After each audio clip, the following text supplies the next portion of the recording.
Hello and good morning. Welcome to the Good Morning Education Show. Welcome. We're live or direct, and thank you all for joining all the way from across the world. My name is Rotimi Ataya, and I'm streaming from Lagos, Nigeria, to West Africa, and the entire world. And if this is your first time of joining the Good Morning Education Show, do let us know. I'm ringing the bell of blessing for you. And it's such a wonderful time to be alive, such a wonderful time to have you here. I think I have someone saying good morning. I hope I get your pronunciation right.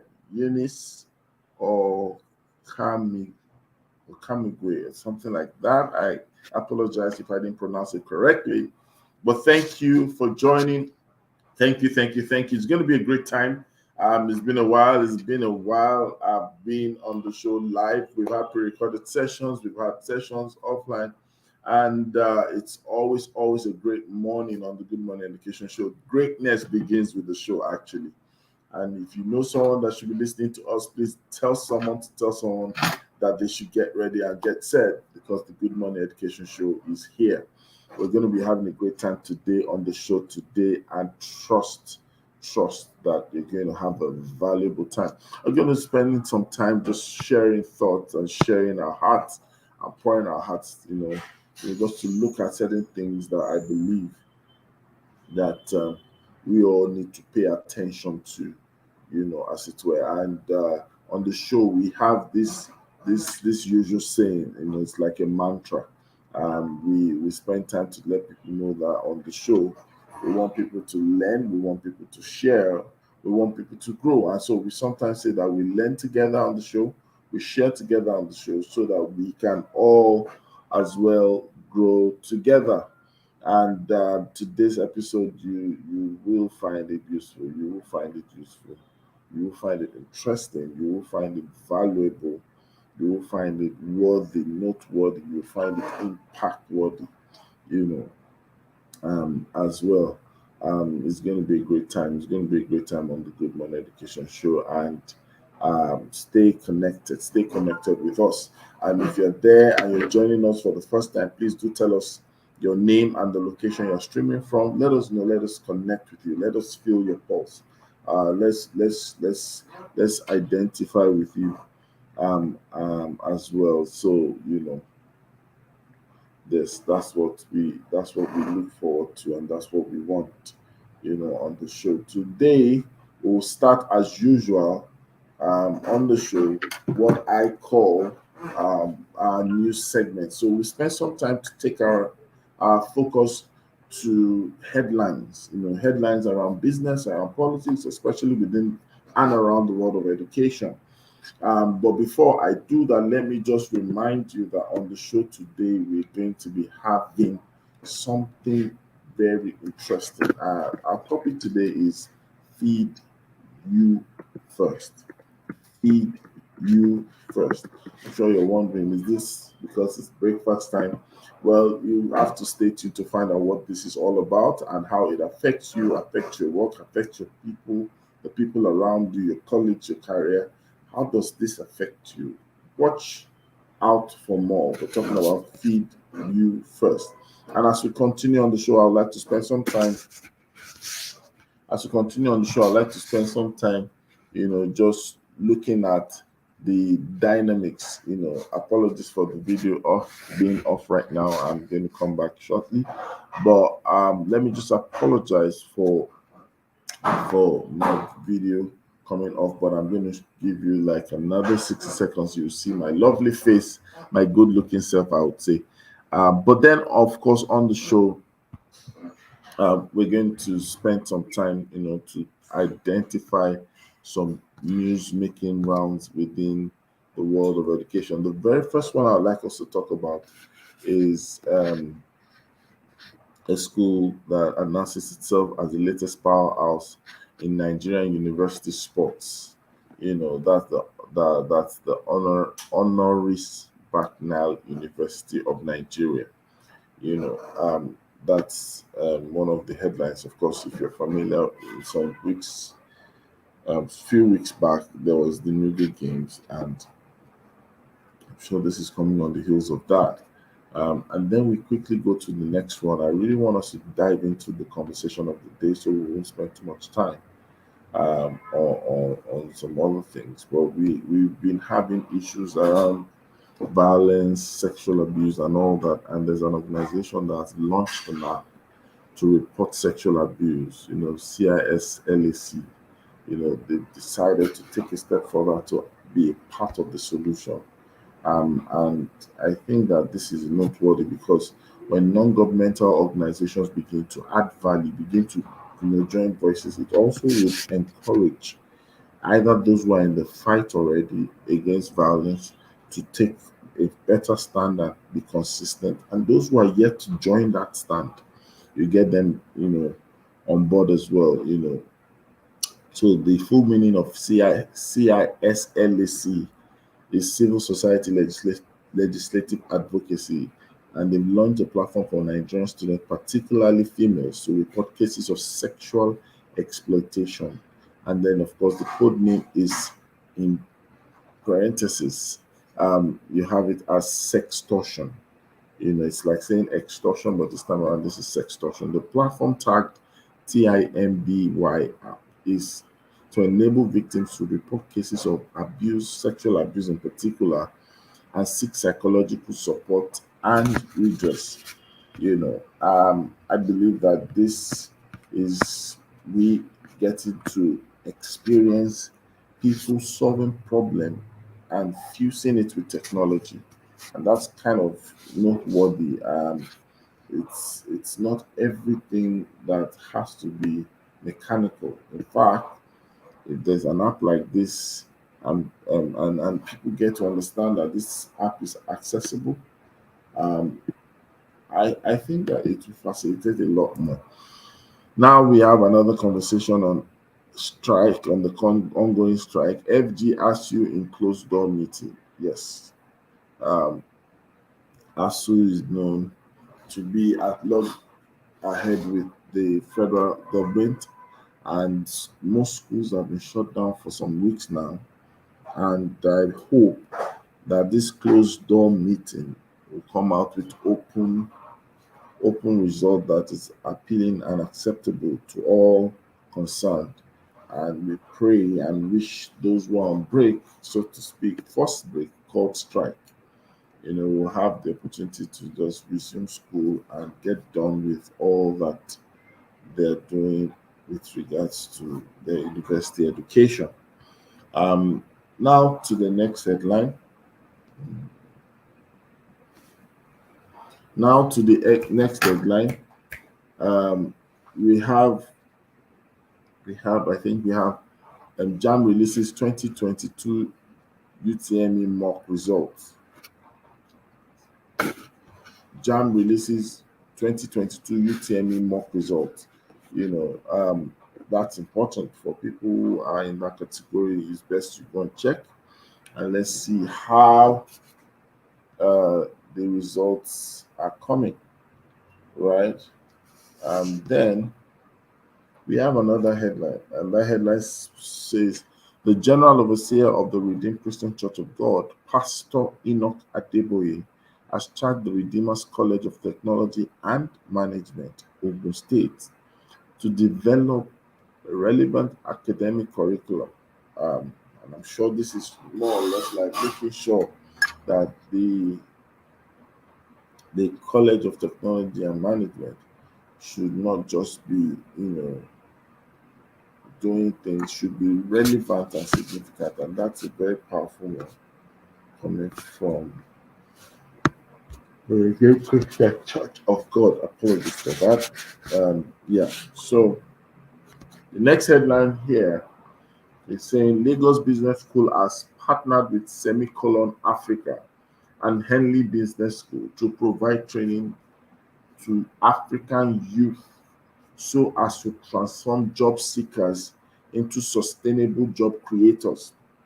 The project, called Nexus Project, was funded by the British Council and seeks to bridge the unemployment gap and reduce the failure rate of startups. This is very, very impressive.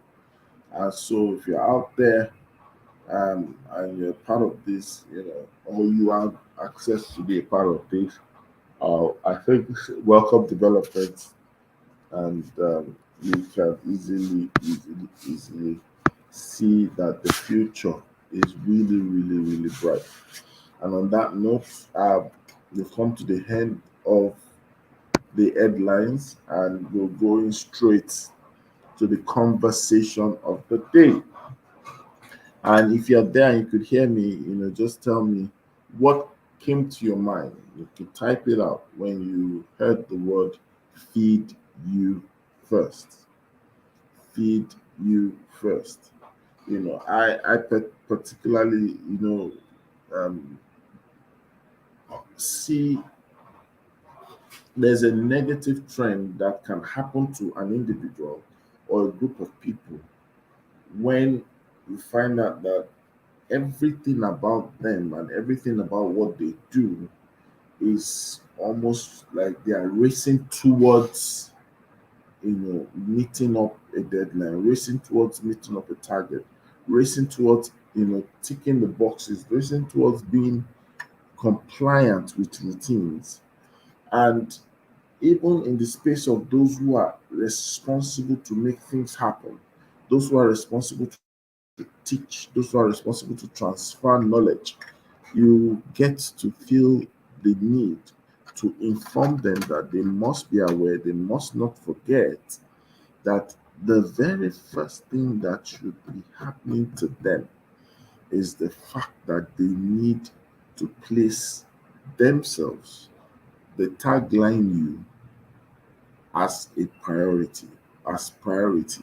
You must prioritize quality of life, you must prioritize you, you must make sure that you are feeding yourself.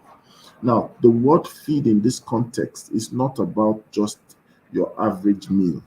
The word feed is symbolic in this context. And so I'm sure as you're listening to me today, you're wondering, feed you first. Yes, I feed myself daily.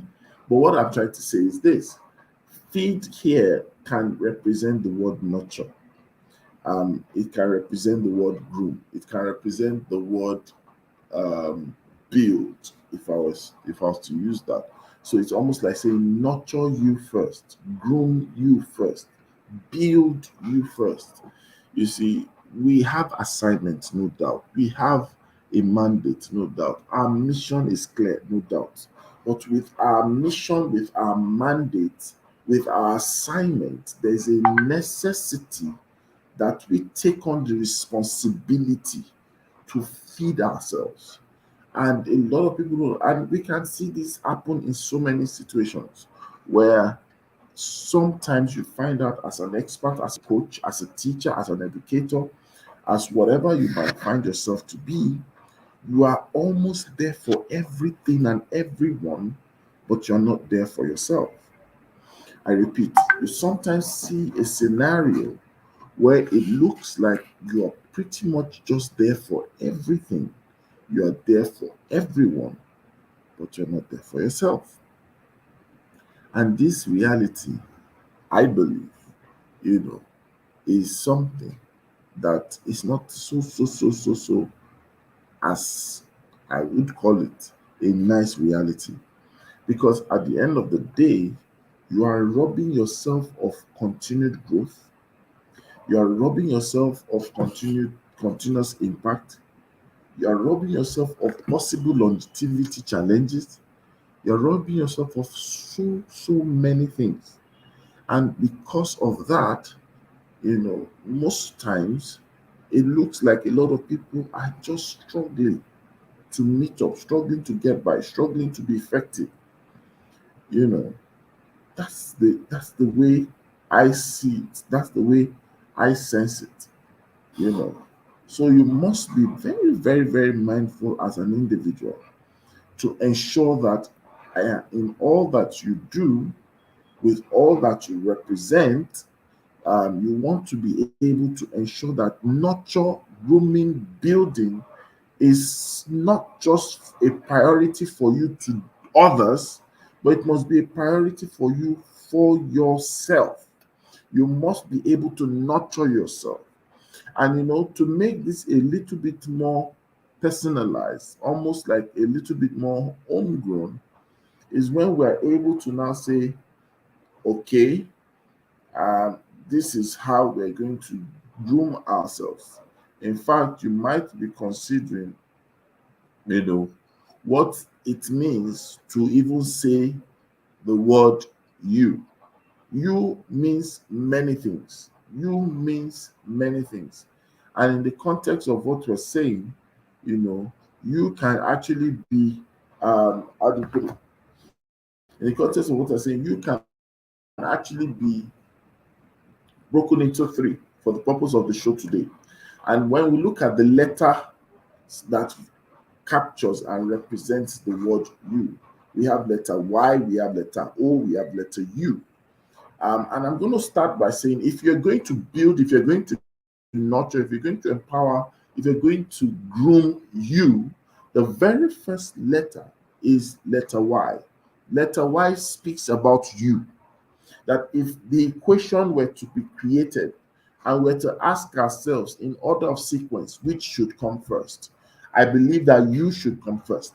You see, a lot of people learn because of others, whereas they should learn because of themselves. You see, you must understand that you are not just a robot built to meet needs and demands. You have a life, you have a capacity, you have it. And that's why, if your goal is not just impact, but fulfillment as well, you must learn to put you first. You must learn to feed you. Now, when I say put you first, it is not a selfish statement. I repeat, when I say put you first, it's not a selfish statement. Neither does it depict that you are leaving other people, right? So as you listen to this on the show, especially for those who are currently on holidays, this is a very good time for you to sit down and understand that this is a period of reflection, an opportunity of rest, an opportunity for you to feed you first. Remember, the letter Y in that you is you. There is the person that drives the work. There's the person that drives the vision. There's the person solely responsible at the current time to interpret and execute the vision or execute the assignment. That person needs nurture. That person needs grooming. That person needs building. And I believe that you need to begin to articulate what exactly is the nurture required of my person, what exactly is the building demanded of my person, what exactly is the grooming demanded of my person. And it could be personal grooming, it could be mental grooming, it could be you just taking care of yourself. I know a lot of people sometimes face so much stress just being able to show up, at their workplace or at their workstation or at their duty post. And because of some of the stress, there's a bit of that stress that you could call physical stress, meaning that the stress is really, really felt on the body. It wears the body out. Sometimes it goes beyond physical, sometimes it is mental stress. And experts have told us, you know, stress has its toll on the body. Experts have told us also that stress also could have its toll on the mind. And in such cases, you'll find out that the one who is very stressed, or the one who is super stressed, or the one who is under stress, right? Tend to see some measure of impact of that stress in their productivity. And if we listen to experts who are in such field telling us that, look, stress has a way of affecting productivity, then we must recognize that, is it possible for us to spend some time to address it? Is there a stress-induced reality in the things that we do? Do we need more sleep? Do we need more rest? Do we need a vacation? Do we need leisure? Or sometimes, like some people will do, some people will have some people go for massages or a massage. Now, what are they trying to do? They recognize that it is important for us to feed ourselves first. And in feeding you first, right, you must put it as you. Why? You as a person. So I want you to look at several areas in your life that you feel the need and the urge, the urgency to feed you. There are areas that you as a person needs to be fed. There are areas, begin to identify those areas and make sure that you feed yourself. Now, what it simply means is this: if you do not feed you, then it means that you're starving you. It's a clear cut. If you don't feed, then you're starving. That means you begin to get starved. And when you are starved, it will affect your growth, it will affect your outlook. These are the things that I want you to understand. It's a practical thing. Make sure as you spend time to read because you want to speak to others, because you want to teach others, because you want to train others, also spend time to read for yourself. Read to discover, read to better understand, and all these kind of things. Very, very important. Now you must understand that it's not just you as a person that you need to feed first, but you also need to feed an element that resonates around you and about you, which takes us to the second letter. In feeding you first, you as a person comes first, your objectives must also be fed. I'm sure we are familiar with the statement that says when purpose of something is not known, abuse becomes inevitable. True. If I don't feed me first, there's a problem. But it doesn't stop there.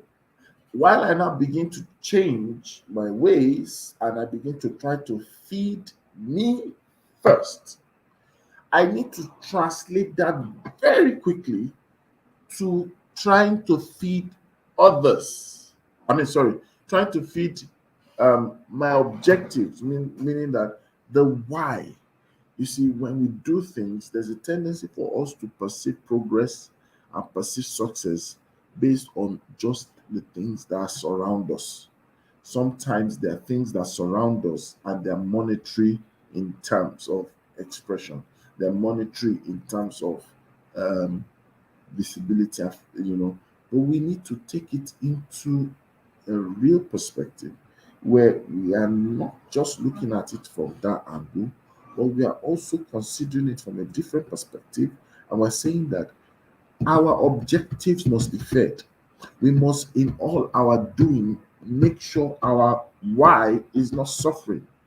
A lot of times, at the beginning of pursuits, at the beginning of work, at the beginning of jobs, at the beginning of projects, a lot of us are mindful of the objectives, what we seek to achieve, why we've set this thing up, why it is coming up now. But when we begin to take a step further to growing these things, I tend to realize that a lot of people are now so sold into the principle and the process of building, grooming, growing, that they are now mindless. It's now less in their mind of what? Of the objective. Our objective must be our focus. It must always be in line of sight. Objective is very important. And so while you feed you, one necessary thing that you must also feed is your objective. And I want to ask you as you listen to me today, are you aware and conscious of your objectives as a teacher, as an educator, as a leader, as a business entrepreneur, as a professional, as a career professional? Are your objectives conscious to you? Are you mindful of them? Are you putting them before you? Because it's very critical that we realize this aspect of ourselves, that we realize this aspect of our lives. Very, very important. It's very, very important. Feed yourself, feed your objectives. It's almost like if you were to make a balanced meal, you want to make sure that in that meal, everything that you need as required in terms of nutritional value is present. That's the same thing. You feed you first. You in the context of you as a person, but you also feed your objective. And I'm sure you might be having some question. How do I feed my objective? Well, there are different ways around it. Number one, One of the ways to feed the objective is to make sure that your objective takes precedence. That in turns means that you're placing your objectives as priority. You are prioritizing your objectives, you are reading it out, you are expressing it, you are reinforcing it. That is how to feed you first. That is how to feed your objective. You also feed your objectives by making sure it is the boundary of every form of expression that you have. That's another way of feeding your objectives, right? Um, Welcome, Olushola Olumide. Welcome to the show. Good morning, Rotimi. Good morning to our audience out there. Nice to be back here. Fantastic. So we're talking about feed you first, and I was trying to set the the the dynamics of what this represents. Number one, a lot of people, tend to be there for every other thing except themselves, and sometimes these things eventually lead to loss of excitement, lack of fulfillment, sometimes burnout, as the case may be. And I was even out trying to make people understand that when we talk about feed you first, the why in the you is you as a person. So you need to feed your person, the person of the pursuit. You need to feed the person driving the outcome. And it could be to feed the person off stress, to feed the person into shape, to feed you mentally, all the likes. And then I'm not talking about the O in the you, which speaks about the objective. So as you feed you must feed your objectives. Your objectives is your why, your core, why you're doing what you do, so that you're not just doing things and lost in the euphoria of activity, but you are feeding your objectives. Your objectives are before you. So that's what we're talking about. Let's have your thoughts on feed you first before we continue with the acronym. Thank you very much. And I think you have captured it succinctly. I think more often than not, in a bid to be there for people, in a bid to be supportive, and at times, will I say we take empathy too far. It doesn't mean you are not being empathic. However, a drowning man is not in a position to rescue another drowning man. That is why you need to be up and doing if you are going to be in a position to help others. If you lack clarity, if you don't know where you are going, whoever you are trying to help, you are going to destroy them further. So it is good to take a break. I know it's not easy, especially in our climb, where people blackmail you emotionally. They tell you you are not concerned. They tell you you are selfish and all that. And sincerely speaking, in fact, do you know that when it comes to religious circle, this appears more. That you are like an orange. People keep squeezing you. They squeeze you to a point that nothing can drop. No juice can drop again. They dump you and go elsewhere. And if you don't feed yourself first, if you don't replenish, it's like on a car on a journey. I say, no, I have to carry some people. I have to carry them. I have to carry. Time is running. I say, uncle, wait. There is no fuel in your car. It's like, we are going on a journey and the driver decides to branch at the filling station. He's saying, oh, sorry, I want to buy fuel. The people start shouting, what do you mean? You are wasting our time. Then I'll look around at all the people. I won't talk. I'm just thinking in my mind, okay, you are in a hurry. Let the driver not branch. Let's keep going and the fuel finish. Are we not going to spend more time on the road? With the delay, not be prolonged. At times, people just burst out unnecessarily. The driver is not using his blood to run a vehicle. At one point or the other in his journey, he has to refuel. Now, we are fortunate, so to say. I won't say unfortunate. We are the fortunate one to be in his vehicle. The time he needs to replenish his fuel is branching off to refuel, and we are fighting him not to. I say now, if he moves forward because we are shouting, in the next 1 kilometer, the vehicle stops because there is no fuel. Now, he has to run or trek back 1 kilometer back. The same fuel you ought to have branch and take will reveal. So, and at times, as human being, we behave like that. As professional, we behave like that. There's no superhuman being anywhere. And I tell you, if you don't have new things to shun out, it's a matter of time. People following you will diminish. Go feed yourself first so that you can be at your best part-time, and the people you are feeding can also be well fed. Thank you. Absolutely fantastic. You just replenish. It's almost like that's a perfect illustration, and it's not something to be ashamed of. I think sometimes people put on a cloak and an appearance or a disposition that I don't think is a healthy disposition, where you want to appear to everyone that you're like the sun, especially when you don't even have the capacity to continuously do what you want, what you're planning to do. Rest is not an error. Rest is not a flaw. Rest is not a mistake. Rest is not a sin. The only thing that we normally counsel people to do is to structure things in such a way that you don't have a lot of things to suffer when you indeed now plan to take the rest. Are there substitutions, or can you communicate that there will be a bit of a timeline, breaking it down that, this time you will not have this as regular because there's a need for a break. Schools go on holidays. University have breaks in between semesters.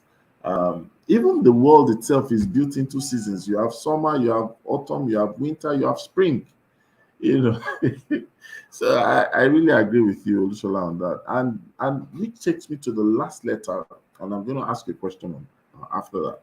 That while we feed ourselves, we must understand that it is a multiple layer concept. So we feed our objectives, because also when we feed our objective, we have one more thing that is outstanding, and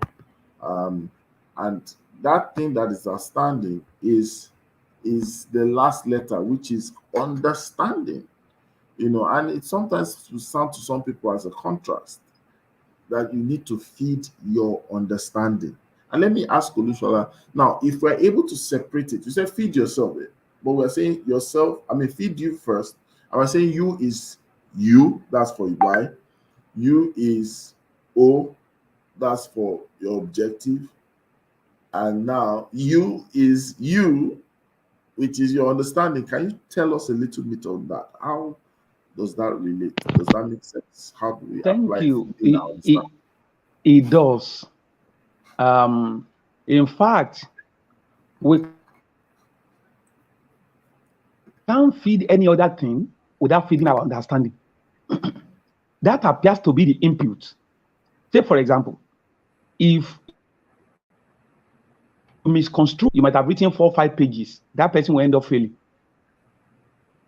Understanding is so paramount. That's why you discover that level of engagement differs across board.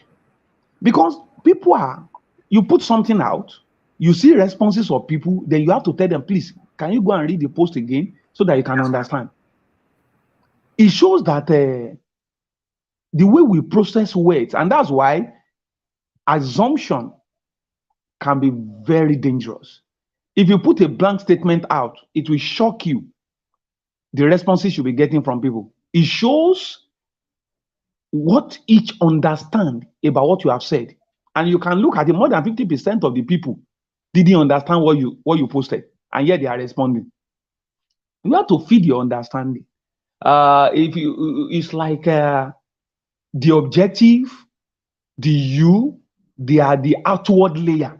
Why the understanding is the inward layer? It is the inward layer that drives the answer. Because the first thing is this: instruction. Exams start from reading the instruction. If you read, if you don't understand, it becomes a problem. If you don't read instruction, it becomes a problem. So you must be able to define, what am I supposed to do?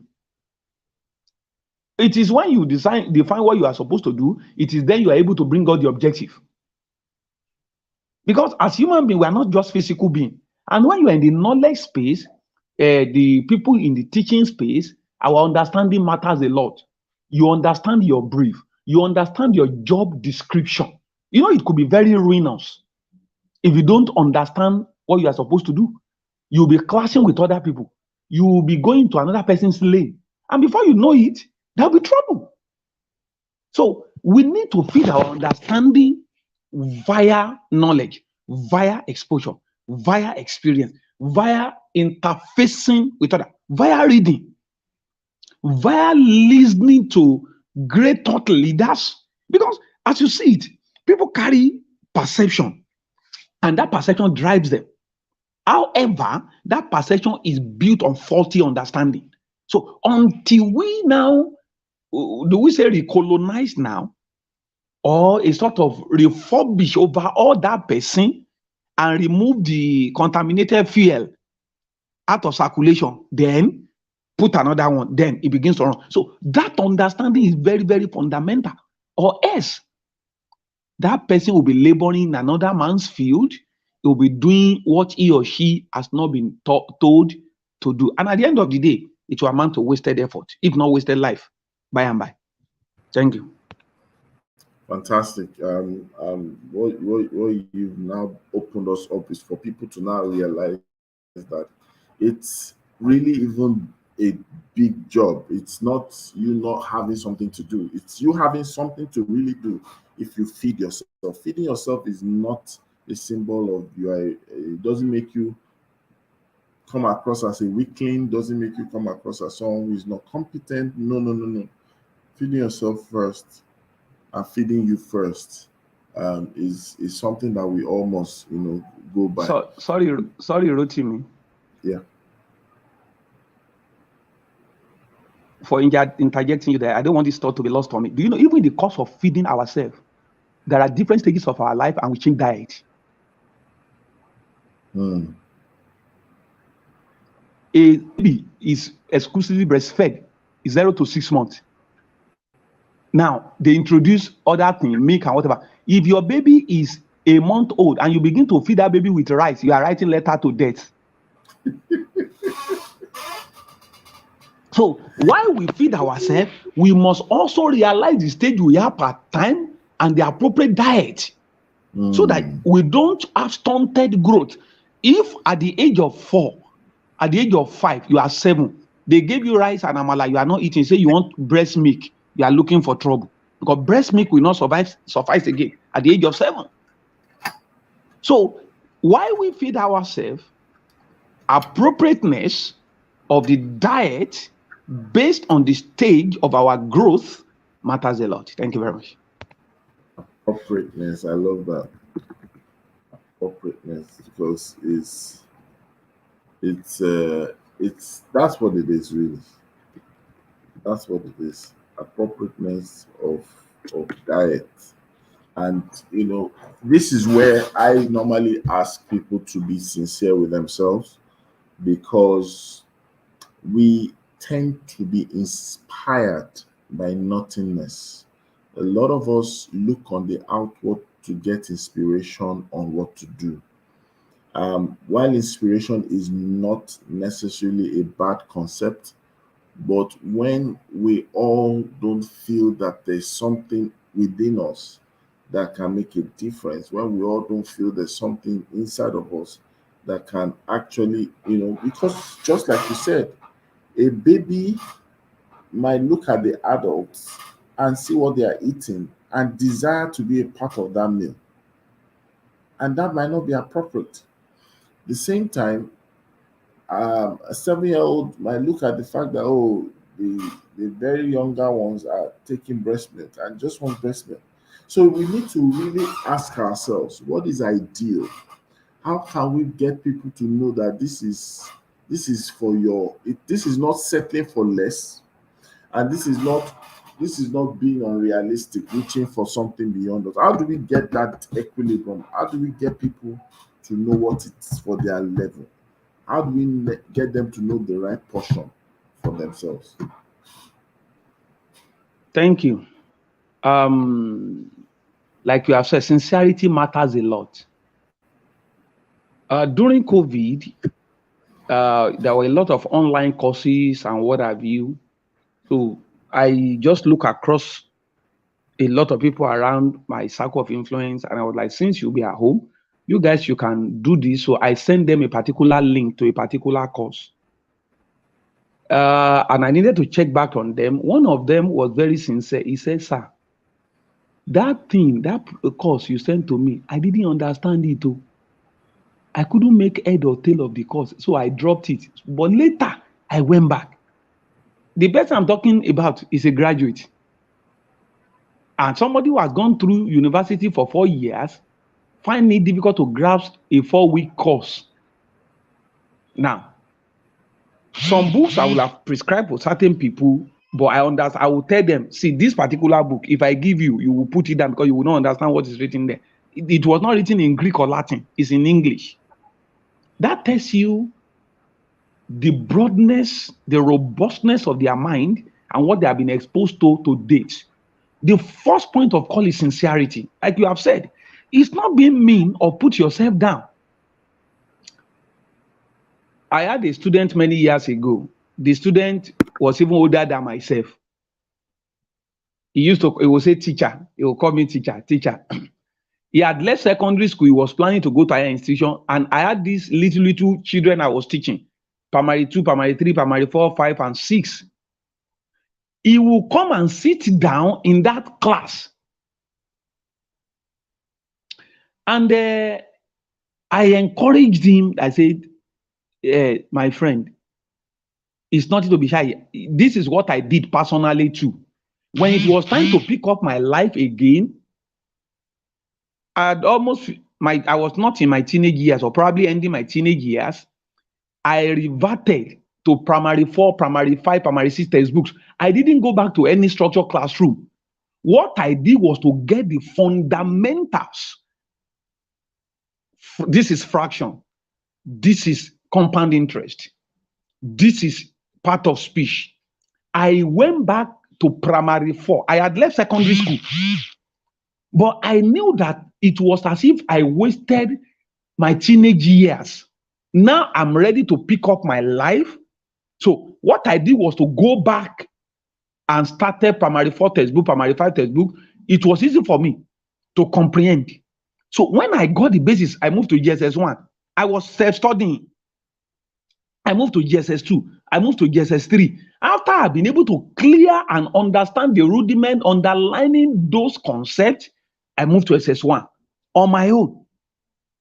And I tell you, within the space of 2-3 years, I was able to recover all. I tell people, except you are not in the commercial. If you are in the commercial, I will conveniently teach you maths, English, account, commerce, economics. Those 5 subjects. If a child is preparing for WAEC, I will teach that child the 5 subjects conveniently because I went back to the basics. I wasn't fooling myself. All they taught me in secondary school, I was only going to class. I didn't understand. Not because they didn't teach well, I was not paying attention. Now, my head seems to be correct now, and I think I should not continue to waste my life. What do I need to do? I needed to pick those textbooks back because I'll be fooling myself. And I've seen a lot of people. You know what happened? I think teachers, you don't have mastery. Please go and do online courses. You don't understand. People share Montessori. Some don't even know head or tail of what Montessori is all about. Early childhood. Some don't even know head or tail. Instead of carrying your BSc about, yes, you went through school, you read to pass exam, now you are in the real world of works, you know things operate differently. Why don't you go back and pick resources that will align you with your current realities? There's no how. We climb a tree from the start, from the bottom. We don't climb a tree from the top. Yes. And anybody that wants to climb higher, it's not enough to be looking at the people at the top and be envying them and saying, hey, how did they get there? You mean as tall as this tree is, they were able to attain that height. Somebody is telling your uncle, look at the root of the tree. This is where they started. Say, when will somebody get to that place? Can't somebody lift me up? You and that person will crash land. Start from the basics. So sincerity, number one. Patience, number two. I tell you, you need to be patient. The people you see today, even when it comes to negotiation, you tell people, I say, no, that contract, it was 7 million they paid me. And I'm saying, Rotimi, you got that 7 million?